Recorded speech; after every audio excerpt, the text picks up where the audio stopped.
What's happening with the oratories? I believe it is preparing to carry out the death sentence.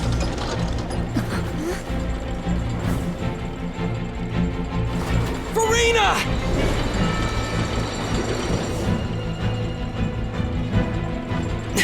No, I still need answers.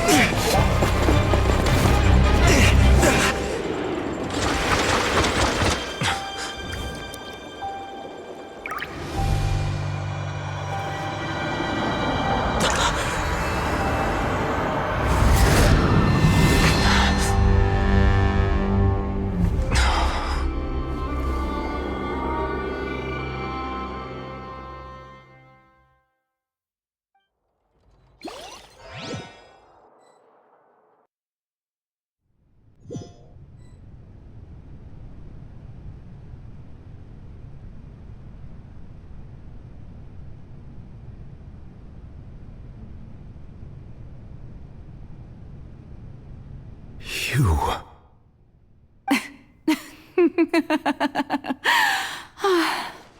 Sorry. That shocked expression on your face is just too amusing. I couldn't help myself. You are not Verena. Who are you? The sweet sound of bewilderment. Marvelous. A sure sign that my attempt to deceive everyone was a resounding success. But to answer your question, I am Focalor. You know, the god. Focalor? Why did you deceive us? Oh, that wasn't my goal, of course. Goodness, no. But I had to fool everyone else too, if I was to stand any chance of deceiving the heavenly principles. Deceiving the heavenly principles? It's all because of that pernicious prophecy. Dreadful, wasn't it? Everyone doomed to dissolve. Fontaine condemned to be flooded. One was not amused. In fact, one was positively bemused when that problem was thrust upon me by my dearest predecessor. That's the former Hydro Archon Egeria for the uninitiated. It hardly gets more disastrous than a preordained national catastrophe, now does it? She knew full well that the prophecy would surely come to pass. And as one of the seven, she also knew full well that one defies the heavenly principles at one's peril. So yes, as you have no doubt surmised, it was a rather impossible situation that I found myself in. I spent a terribly long time mulling it over, alone on the ocean floor. And I was almost growing barnacles by the time I finally realized there was only one possible solution to this confounding conundrum. I had to outwit the heavenly principles, allow the prophecy to be fulfilled, ostensibly at least, while saving everyone at the same time. I'm a genius, I know. I can only assume that's why Egeria chose me as her successor. Although, looking back now, it was hardly the inheritance one dreams of. Between the task of saving the nation, the quotidian duties of the Hydro Archon, and not to mention the original sin of creating a new race of humans, I dare say she left me quite a colossal mess to clean up. But one can only play the hand one is dealt. I did not choose this, any more than I chose to be one of her Oceanid familiars. So you were also once one of the Oceanids, transformed into a human by Egeria's hand? Yes, I was. I always dreamed of becoming human. And I still do, even now. In my eyes, to be human is to be part of the greatest opera ever known. After becoming a god, I separated my divinity from my body and spirit, leaving behind only a self that was as naive and bewildered as my past self on her first day as a human being. The me you see before you now is that divinity. And the human counterpart I left behind, I named Farina. She could feel joy, sorrow, and everything in between. She could be as vain and conceited, or as meek and vulnerable as she wished. Her strengths were of a kind only a human could possess, as were her shortcomings. But in my eyes, Farina's humanity was what made her perfect. She was perfectly human in every way. The person I always wanted to be. Anyway, so then I cursed her. All part of the plan, of course. The plan to deceive the heavenly principles. Do you still remember the final scene of the prophecy? The Hydra Archon alone, weeping on her throne. In order that the prophecy might appear fulfilled, I invited Farina to be an actress, to play the part of the Hydra Archon in the prophecy. Under the curse I placed on her, so long as I, Focalor's divinity, continued to exist, she could not die. But nor was she free to live her life in the pursuit of happiness.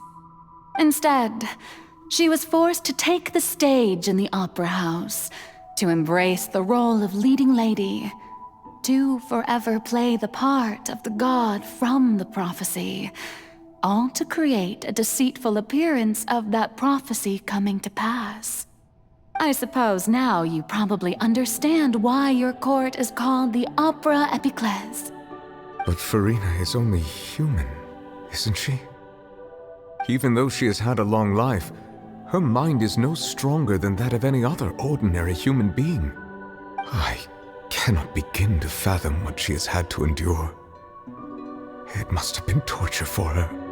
It has indeed. And although she is, in a sense, me in human form, I most definitely owe her an apology for it. It's been 500 years, and all along, she's been playing her part in the most unimaginably long, unbearably lonely, and agonizingly painful opera of all time.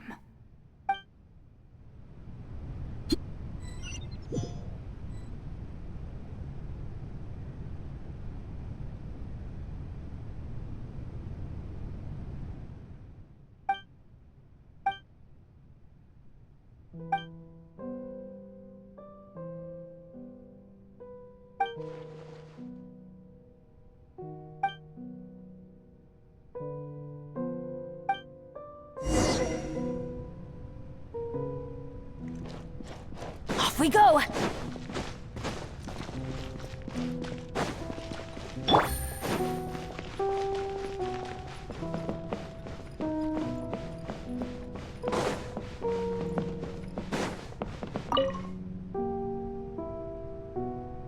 Oh?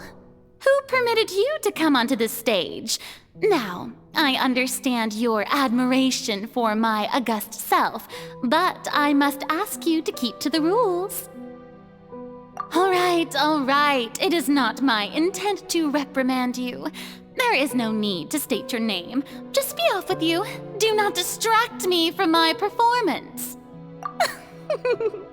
Oh, do not jest. Can you not feel it? I am Focalor. The eyes of countless Fontanians are upon me. I must, at all times, display the utmost elegance and nobility.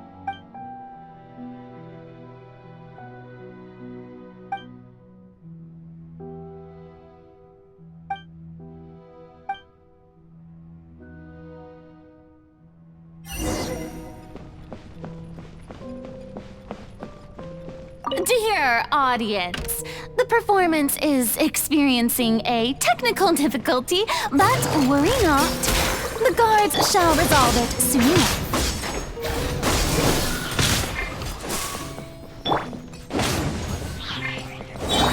Gotcha. I'm going in! Let's light it up! Propagate! No! Busted. Here! Illusion shattered! Things are about to get dicey. Yeah! Propagate! Yeah! Hey, what gives? The audience is still watching me, you know. Guards? Wait, where are the guards? Guards! There's no escape! Busted.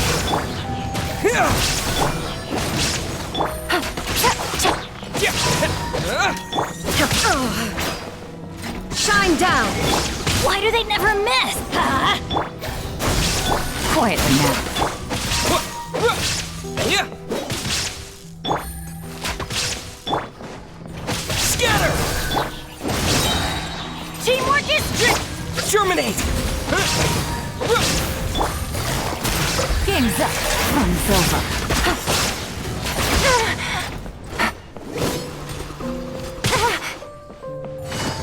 Gotcha.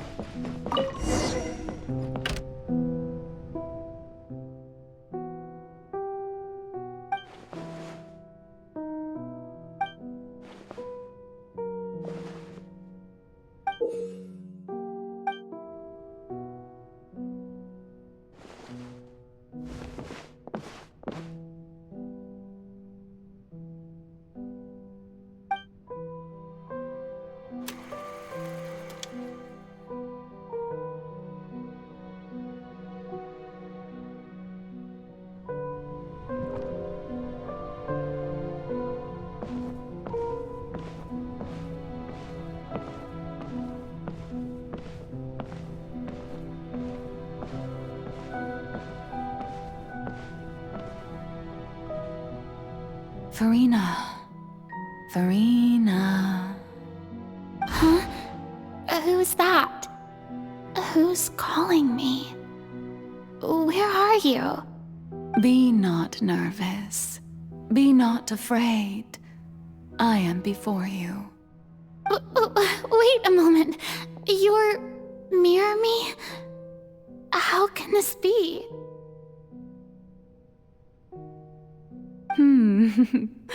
Mirror you, huh? You know what? That's not bad. Let's go with that. Mirror me. What do you wish to say? The prophecy. Have you heard of it? What prophecy? Wait. I know. I think. I don't know why, but it's in my head somehow. The people will all be dissolved into the waters, and only the Hydro Archon will remain. You've never once let her in on the full plan? Yes, it had to be done. To deceive the heavenly principles, you must first deceive yourself. She did very well. If she had let her resolve falter even once in these 5 centuries, Fontaine would have been doomed to the most tragic fate. It seems that trusting humanity was the right decision after all. I believe that I understand how your deception works, but that is only half the truth, is it not? How would you build on this foundation to save the people of Fontaine? That is the most important thing. Ah, good. Of course, the Iudex of Fontaine has pinpointed the crux of the issue. I'm sure you've long sensed that the Oratrice is no simple machine, yes? I've always suspected that it had its own consciousness, and Lenny did mention that he heard a human voice within the core chamber. It now seems that that person was you, hidden within the machine all along. Am I right? And then I became one with the Oratrice, taking Fontaine's gnosis with me. Yes, it would seem so, wouldn't it? Alas, your understanding of this device still lacks sufficient depth. In truth, it is no enactor of justice.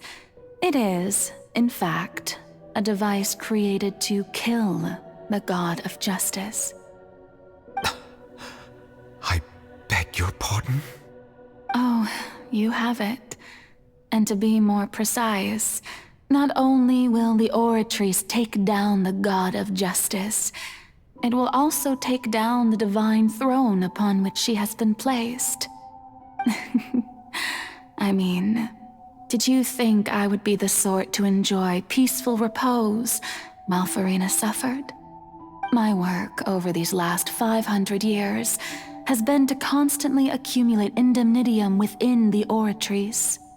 But really, some have already discovered that only a small fraction of the energy generated by the device was ever used to provide power to Fontaine.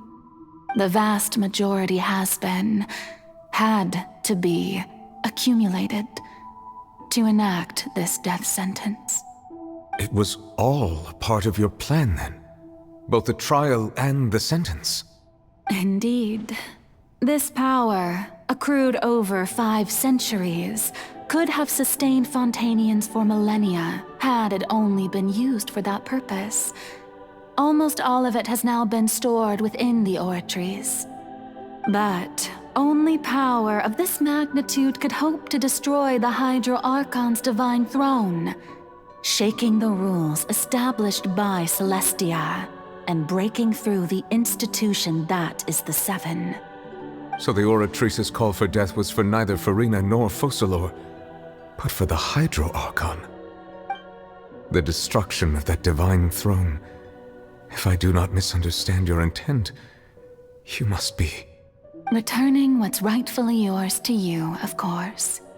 In other words, this was all done to return the authority of the Hydro Archon to the Hydro Dragon of this planet. But...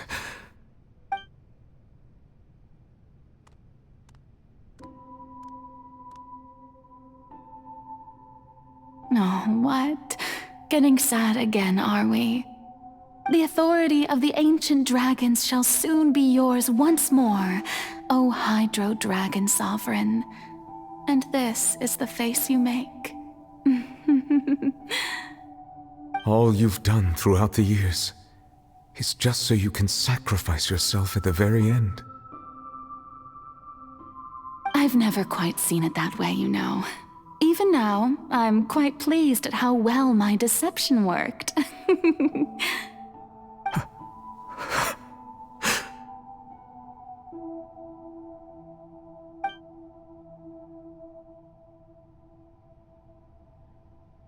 Hydro Dragon,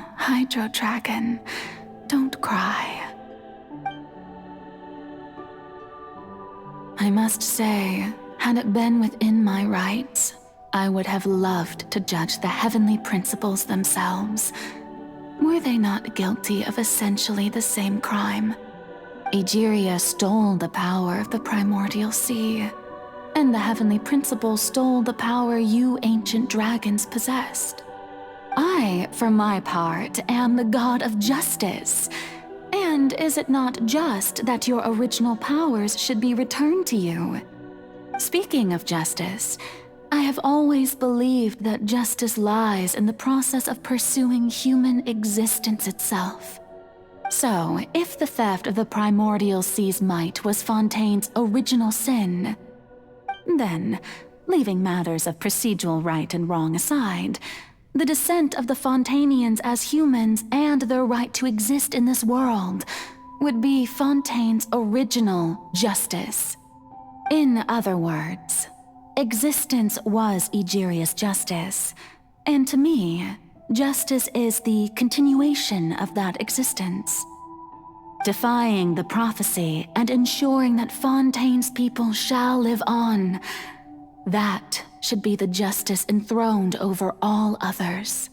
At this point, we, whether it be myself or all other Fontainians, have shouldered the burden of this sin for far too long.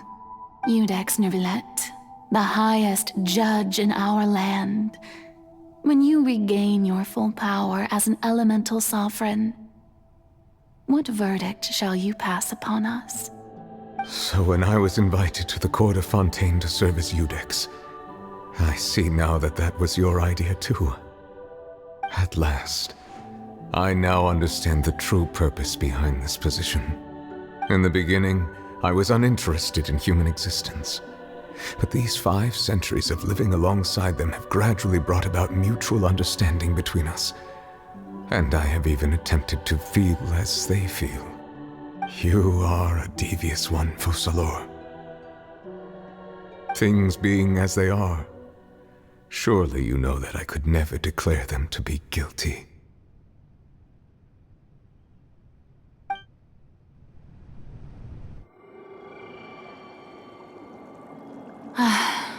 The hour of my execution is almost here. For the sinner, the curtain call has come. I know I may not sound it, but faced with death, I find myself a little afraid. Perhaps this is one thing both gods and humans have in common.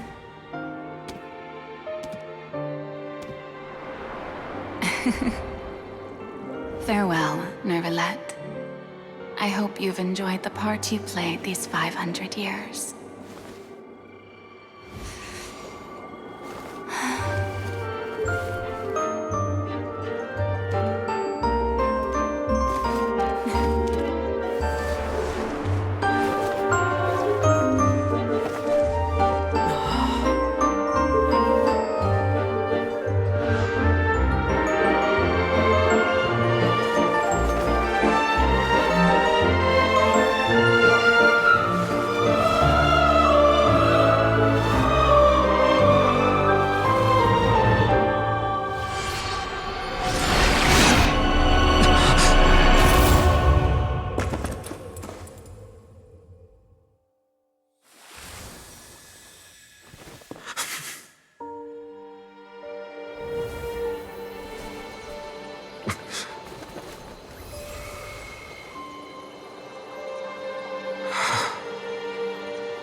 I, Iudex Nervalette, hereby declare,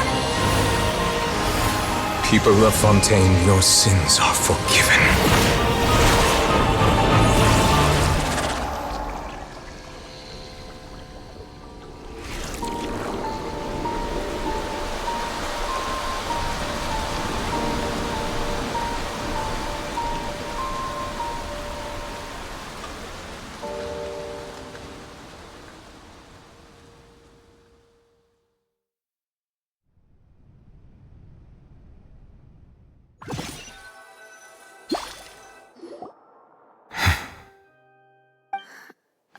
What just happened?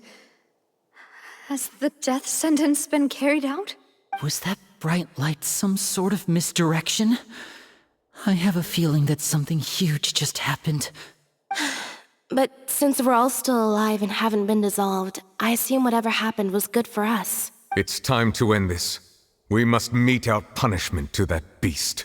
Didn't you say just a moment ago that it can't be defeated? I have gained the strength sufficient to deal with it.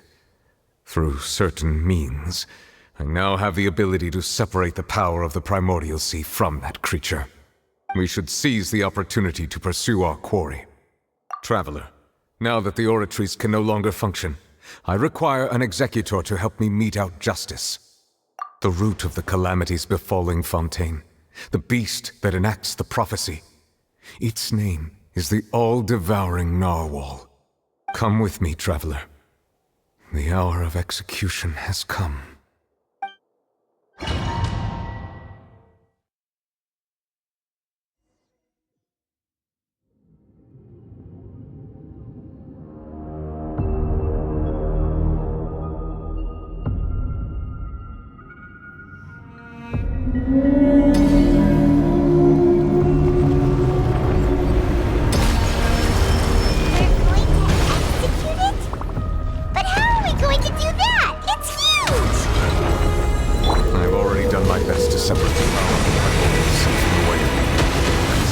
sight at least, I cannot reach the power source. Unless we can find a way to attack it from within. I shall share all the ancient dragon's power with you. We shall look for an opening together.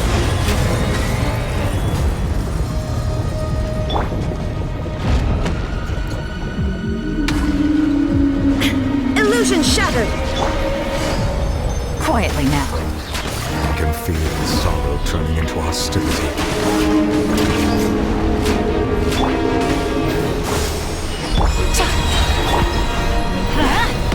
Things are about to get dicey.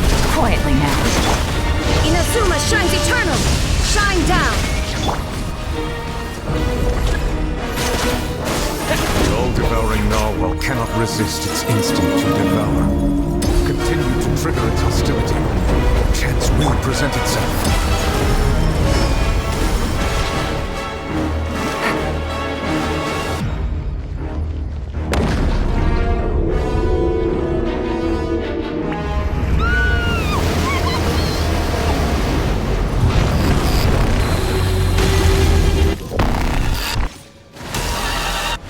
What's that hulking thingy over there? Huh?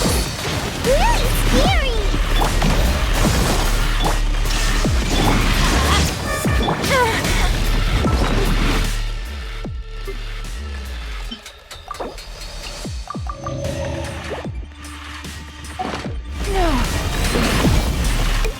Quietly now.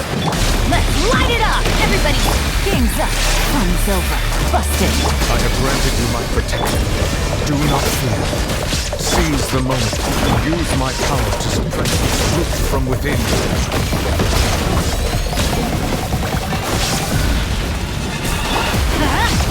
There is no escape! Spring forth! Scatter! Teamwork is dreamwork! Quietly now. Illusion shattered! Things are about to get done. Let's light it up! There is no escape!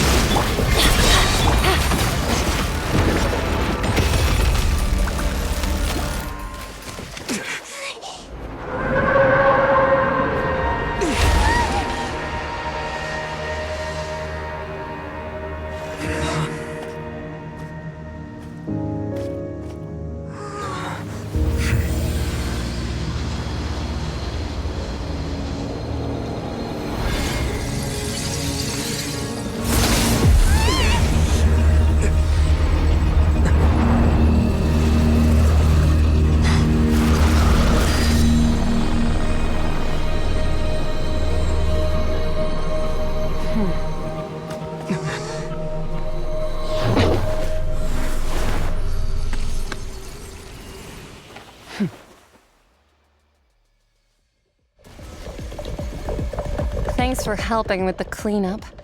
It should have been my job, but... oh well. It was just supposed to be a short private training session for me. I didn't think that my disciple and my master's pet would start brawling in the meantime.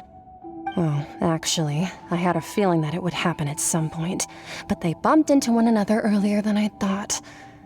What a blunder. I suppose I'll have to swing my sword 3 million times as penance. That power.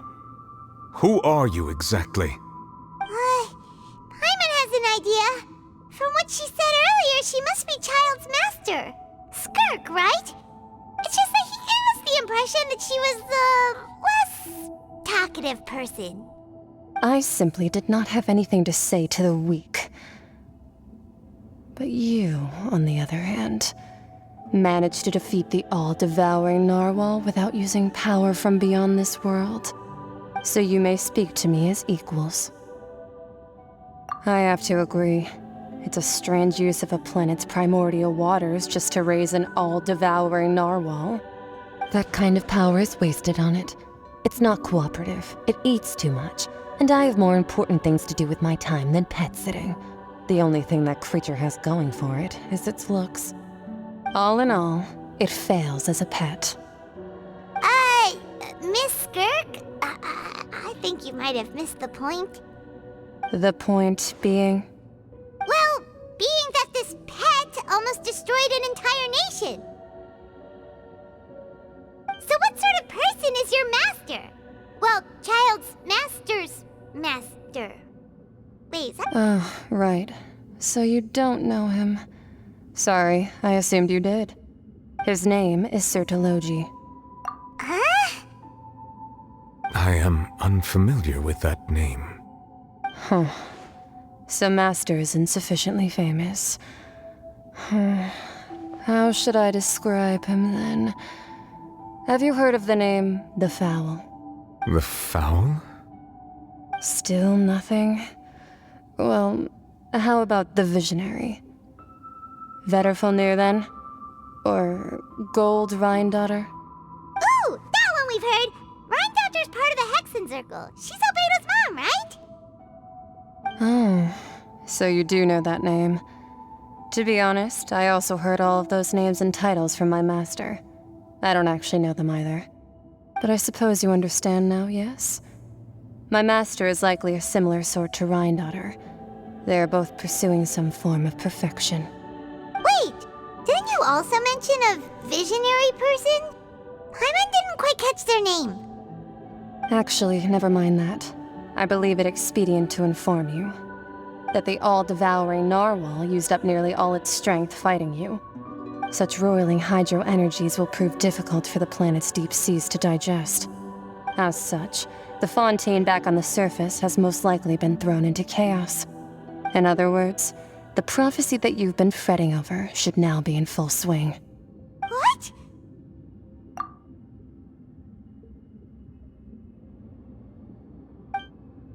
Not to worry. Focalor has already managed to deceive the heavenly principles. In the end, the people will all be dissolved into the waters, and only Farina will remain, weeping on her throne.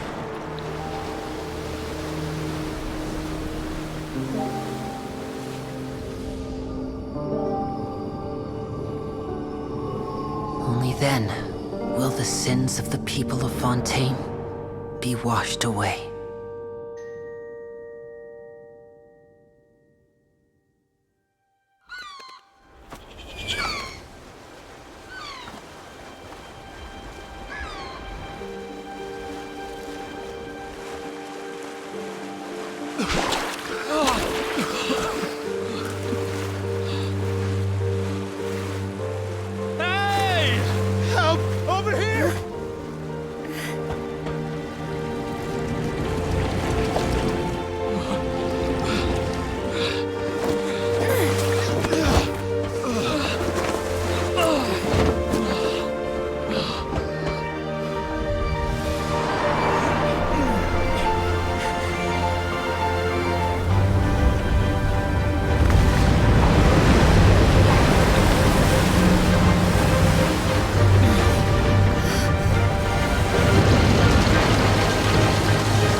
All hands, initiate emergency rescue!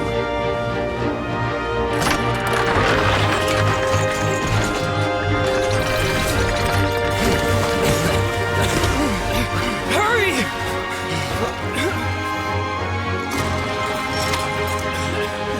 Hey, lend a hand!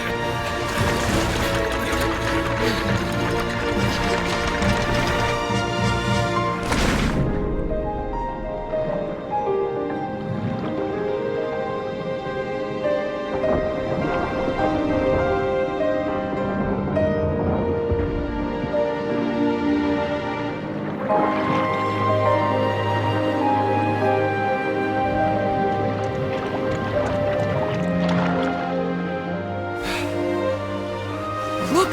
The water's receding!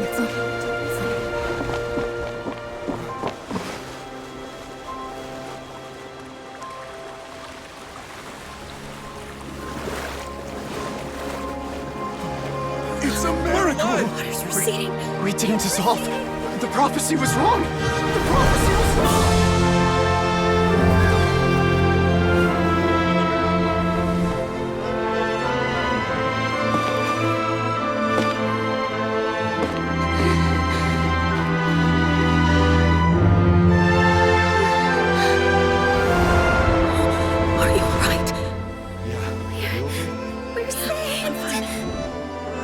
The prophecy was wrong.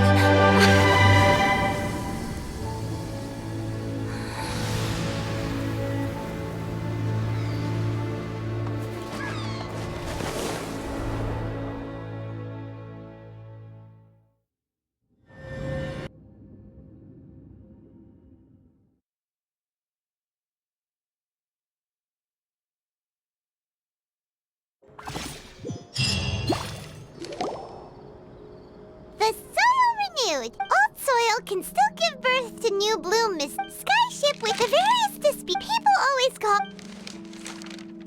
Wow! Paimon barely recognizes the people in the reports. What do you think? Pretty enthralling, huh?